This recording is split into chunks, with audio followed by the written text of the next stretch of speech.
안녕하세요. 용산공원에서 건축 설계를 담당을 하고 있는 이로제 함은나 소장입니다. 오늘은 그 용산공원에 대한 기본적인 건축 계획에 대한 부분도 말씀을 드리고, 그리고 이 용산과 용산 기지에 대한 역사적인 배경, 그리고 건축물의 현황들을 좀 소개를 시켜 드리려고 합니다. 먼저 오래된 미래라고 하는 제목으로 붙여서 이제 공원의 조감도로 첫 페이지를 만들었는데요. 뭔가 이제 오래된 우리나라의 역사를 가지고 있는 자산을 가지고 앞으로 미래를 위해 준비하는 공원을 만들게 되다 보니까 조금 전통적인 느낌으로 표현한 공원의 스케치와 그리고 오래된 자산으로 준비하는 미래라고 하는 오래된 미래라고 하는 제목들이 좀 잘 어울린다고 생각해서 표지 그림으로 한번 준비를 해봤습니다. 용산기지는 이제 단어는 잘 알고 있지만 어디에 위치해 있는지 이런 것들이 좀 낯서신 분들도 많을 것 같아요. 빨간색으로 표시되어 있는 것이 서울시 안에서의 용산기지의 위치입니다. 한강 바로 위에 있어서 좀 서울 한가운데에 위치하고 있는 그런 곳인데요. 전체 면적은 290헥타르고 서울시 전체 면적하고 비교를 한다면 한 200분의 1 정도 되는 면적입니다. 머리에 잘 안 들어오시겠지만 여의도와 비슷한 면적이라고 생각하시면 될 것 같아요. 그래서 실제 항공사진을 보시게 되면은 화면상의 오른쪽 끝에 있는 남산과 그리고 아래쪽에 있는 한강 한가운데 굉장히 길게 자리를 하고 있는 것이 용산기지의 위치입니다. 이곳은 역사적인 배경을 알아야만 이 땅에 대한 이해를 돋굴 수 있기에 간단하게 준비를 했는데요. 19세기 초부터 20세기까지 굉장히 많은 변화를 차지하고 있는 지역입니다. 여기 왼쪽에 있는 한양 지도에서 보실 때 노란색으로 쳐져 있는 한양도성, 그리고 한양도성 아래쪽에 남산에 흘러내려오는 곳이 지금의 용산기지가 있는 사이트 위치이고요. 이때는 그냥 작은 시골이었는데요. 왼쪽에 빨간색으로 점을 해놓은 것은 마포나루와 당시 용산나루의 모습입니다. 이게 19세기 말의 용산의 모습인데, 가운데에 있는 사진처럼 굉장히 작은 나루터였던 이 용산나루가 규모는 작지만 수은과 물산의 중심지의 역할을 하던 곳이었습니다. 교통이 원활하기 때문에 개항기를 맞이하게 되면서는 이곳을 활용해서 많은 외국 사람들이 들어서기 시작했고, 그로 인해 이런 철도가 들어서면서 용산 일대는 큰 근대 도시로 변모를 하게 됩니다. 그래서 두 번째 있는 지도처럼 한양도성 아래쪽으로 뽑아져 나와 있는 지도에 표시되어 있는 부분이 지금의 용산 일대인데요. 한양보다 살짝 작은 하나의 도시로서 급하게 성장을 하게 되고, 오른쪽에 있는 사진처럼 멋진 근대 초기 양식의 건물들도 마구 들어서게 되는 그런 격동의 시기가 됩니다. 20세기가 들어서는 그 격동의 시기로서 맞아져 있는 용산 신도시에 일제강점기에 일본군이 군영지를 만들기 시작하면서 일제강점기 때는 일본군이, 그리고 미군, 지금 현재까지는 미군이 사용을 하고 있는 외국군의 군사기지로서 100년 가까운 시간을 보내게 됩니다. 그리고 나서 지금 맞이하게 되는 21세기에는 그곳을 커다란 공원으로 만들어서 우리의 미래의 자산으로서 활용하게 되는 계획이 진행 중입니다. 그래서 21세기를 바라보는 용산에서는 최초의 국가공원을 만들기 위한 희망의 장소로 변모를 하게 됩니다.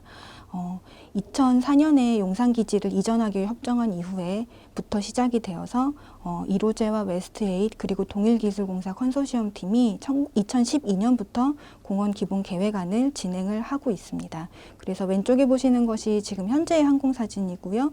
그리고 오른쪽에 있는 것이 앞으로 우리가 구경을 바라볼 수 있게 될 공원의 모습입니다.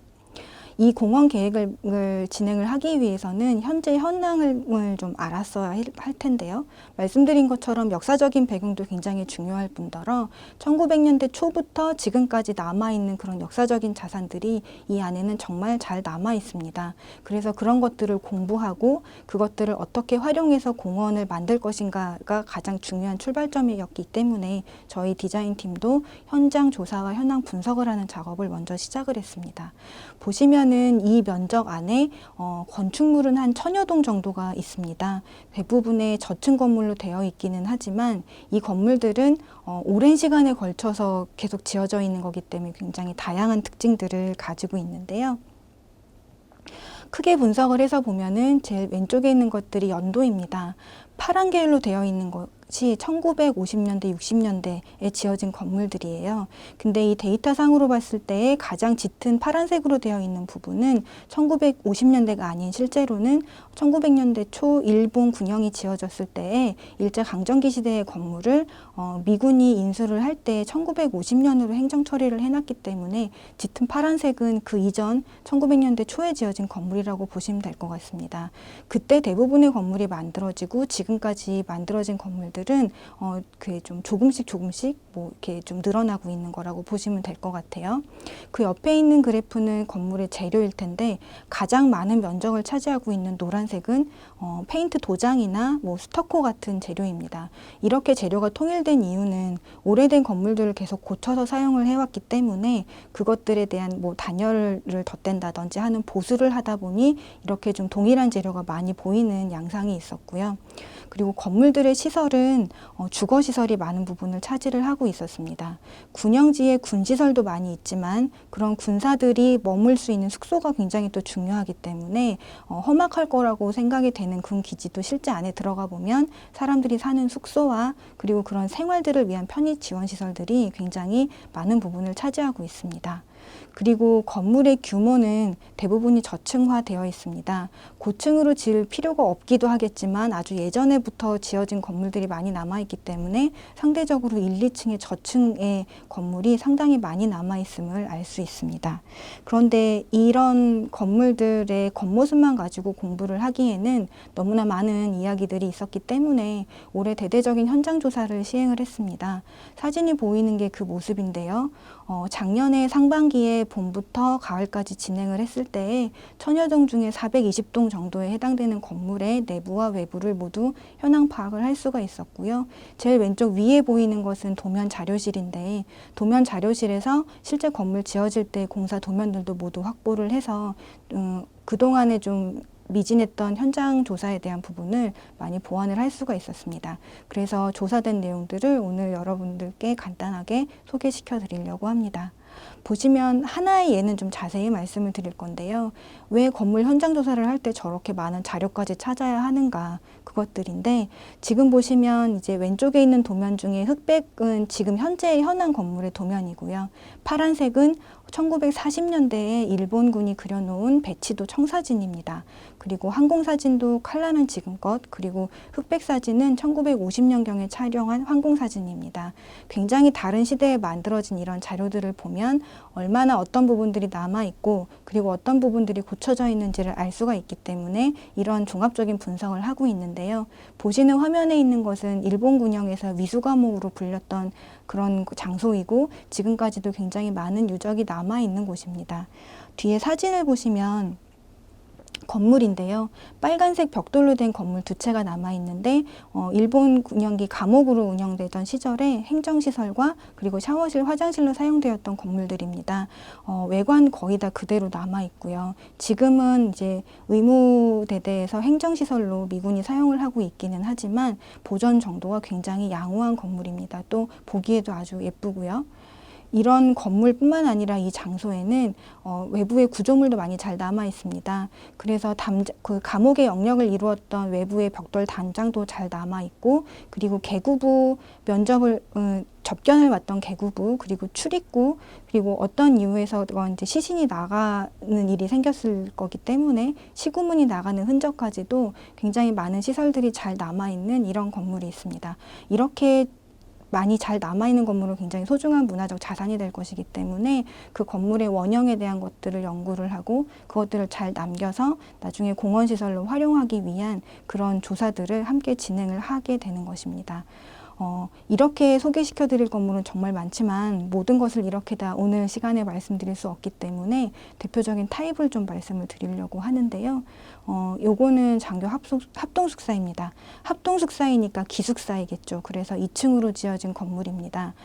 오른쪽에 칼라로 만들어진 것이 지금 현재의 사진이고 왼쪽에 있는 엽서의 사진이 흑백으로 된 1920년대 일본군 시절에 만들어졌던 엽서 사진인데요. 한눈으로 보기에도 외관은 거의 다 그대로 남아있는 것을 알 수가 있습니다. 그리고 또 이거는 작은 규모의 숙사 건물인데 단층으로 되어 있어서 한 가족이 머물 수 있는 이런 단독 숙사도 벽돌로 지어진 것, 그리고 조금 더 아담한 다른 규모로 지어진 목구조 건물들도 남아있는데 실제로 현장에 가서 보면 다다미 방 구조가 그대로 남아있을 정도의 보존 상태가 좋은 것들이 많이 있습니다. 그 밖에도 이제 병영을 위한 시설도 당연히 있었을 텐데요. 지금 보시는 거는 이제 보병연대에서 사용하던 연병장 건물과 무기고의 사진입니다. 아래쪽에 있는 칼라 사진이 이제 지금 현재의 모습인데 위에 있는 흑백 사진과 비교를 해보시면은 왼쪽 위에 있는 거는 왼쪽 아래에 있는 건물, 그리고 오른쪽 위에 있는 사진은 오른쪽 아래에 있는 건물과 거의 외형이 바뀐 게 없는 걸 확인하실 수 있을 것 같아요. 이렇게 보존 상태가 좋은 일제강점기 때 건물이 지금까지도 잘 남아있는 반면에 용산기지 안에는 미군이 들어오면서도 굉장히 많은 시설들이 남아있기 때문에 미군의 흔적도 굉장히 많이 있습니다. 역시 이제 숙사부터 시작을 할 건데요. 지금 보시는 건 가족관사입니다. 디펜던트 하우징이라고 불리는 미군 기지에서의 하나의 양식을 이루고 있는 건물들인데 왼쪽에 보시는 빨간 지붕에서 단층은 두 집이 모여 있는 것이고, 그리고 2층 규모의 네 집이 몰려 있는 연립주택, 이런 것들도 남아 있고요.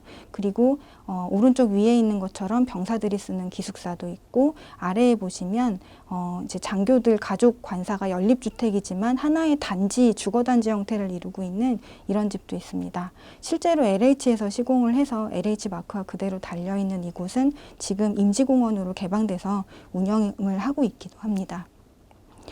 그거 이외에는 이제 미군들은 좀 이렇게 간편하게 경제적으로 건물을 짓는 경우가 많은 것 같아요. 그런 모습을 많이 보여주고 있는데 대표적으로 보시면 왼쪽 위에 있는 것은 철골로 지어진, 그리고 아래쪽에 있는 것은 콘크리트 블럭과 나무 지붕으로 지어진 건물입니다. 그리고 오른쪽에 있는 것은 차량 정비를 위해 대형 구조물을 만든 것인데 역시 철골 구조물로 지어진 건물입니다. 미군들은 보면 그때 당시에 가장 경제적인 재료를 활용을 해서 효율성을 높이면서 건물을 짓는 것이 주로 특징으로 보여지고 있습니다. 그 다음에 있는 건물도 마찬가지로 경리한 건물인데요. 반원 형태를 보여주고 있는 두 개의 사진은 콘젯 헛이라고 불리는 경량 막사입니다. 쉽게 짓고 쉽게 이동할 수 있기 때문에 이제 미군 기지에서 아주 특징적으로 볼 수 있는 그런 구조물도 있고요. 또 하나 용산만의 특징이라고 할 수 있는 것이 오른쪽 사진일 텐데, 일제강점기 때 지어놓은 건축물들을 증축을 해서 사용을 할 때에 공을 들이지 않고 그들의 논리로 경제적인 아주 싼 재료를 활용해서 증축을 하기 때문에 오른쪽에 있는 것과 같은 모습도 기지 안에서 쉽게 확인을 할 수가 있습니다. 그렇게 못생긴 건물만 지었다라고 하면 미군이 좀 억울해할 수도 있어서 이번엔 좀 잘생긴 건물입니다. 이렇게 좀 나름 편의시설이나 지원시설에 대한 것들은 좀 깔끔하게 지어 있는 건물들도 꽤 많이 남아 있습니다. 공원 부지에 지금 포함은 안 돼 있지만 드래곤힐 호텔 같은 경우도 그렇고요. 그리고 오른쪽 아래에 있는 것처럼 이 건물은 한미연합사 건물입니다. 한미연합군이 사용되기 위한 사령부 건물이고, 그리고 이기 때문에 군 역사에 있어서 굉장히 상징적인 그런 건물이기도 하고요. 실제로 이 건물 안에 가서 보면 6.25 정전 협상 때 쓰였던 그 테이블이 지금도 그대로 보관이 되어 있을 정도로 좀 의미가 깊은 이러한 건물도 현재 자리를 하고 있습니다. 이렇게 다양한 많은 건물들을 가지고 공원에 대한 계획을 시작을 하였습니다.